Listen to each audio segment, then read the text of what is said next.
September জন্মগ্রহণ করেছিলেন। তারই জন্মদিনকে উৎসর্গ করা হয়েছে শিক্ষক দিবস হিসেবে। তাই ভারতে 5ই সেপ্টেম্বর শিক্ষক দিবস হিসেবে পালন করায়, কিন্তু সমগ্র বিশ্বে অর্থাৎ আন্তর্জাতিকভাবে পালন করায় 5ই অক্টোবর। এটি একটি অত্যন্ত মর্যাদাপূর্ণ দিন, যেটা আমরা ছুটির ভিতরে অতিবাহিত করেছি।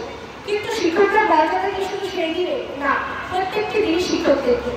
তাদেরকে মর্যাদা করা উচিত প্রত্যেক দিন। তারা নিঃস্বার্থভাবে আমাদেরকে জ্ঞান দান করে দিয়ে যাচ্ছে। বলা হয় শিশুরা জাতির ভবিষ্যৎ, কিন্তু সেই ভবিষ্যৎ হিসাবে তারা আমাদেরকে গড়ে তোলে। রাধাকৃষ্ণ শ্রীমল্লি বলেছে, শিক্ষক হল সবচেয়ে মহৎ পেশা, যে একজন মানুষ গড়ে তোলে। বিখ্যাত দার্শনিক প্লেটো বলেছে, শিক্ষক ছাত্রের চোখ মন খুলে দেয়, যাতে তারা সত্য ও সুন্দরের পথে যেতে পারে।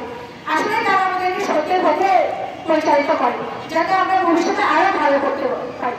বলা হয় যে a good teacher is like a candle that concerns itself to light the way of others.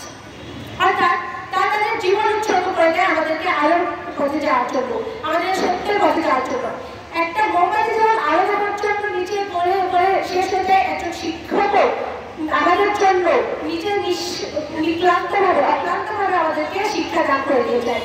সর্বোপরি তাদের প্রতি শ্রদ্ধা ও মর্যাদা দিয়ে আমি আমার বক্তব্য শেষ করছি। সবাইকে ধন্যবাদ।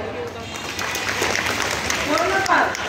তোমরা শুনেছ একজন শিক্ষক যেমন মোমবাতি গলে গলে শেষ হয়ে যায়, ওর কথার ভিতরে এসেছে যে আমরা এখানে যারা দাঁড়িয়ে আছি তোমাদেরকে গড়ে তোলার জন্য আমরাও কিন্তু নিজেকে এভাবে শেষ করে দিচ্ছি।